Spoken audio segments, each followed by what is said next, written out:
Your Honor, as advised by USICO, Your Honor, and we have started it already.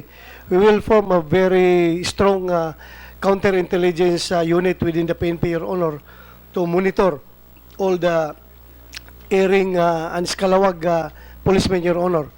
Kailangan ma-check namin to sila lahat, then before pa sila makagawa ng krimen, Your Honor, dapat meron na kaming ginawang measures para hindi sila makagawa ng krimen, Your Honor. Just like, tanggalin namin sila lahat. Like for example, yung AIDJ at saka yung anti-kidnapping group, klaruhin namin, Your Honor, yung mga membro dapat talaga malinis na walang record. So i-review po namin yan, Your Honor, at tatanggalin namin yung may mga propensity to commit crime na police, Your Honor.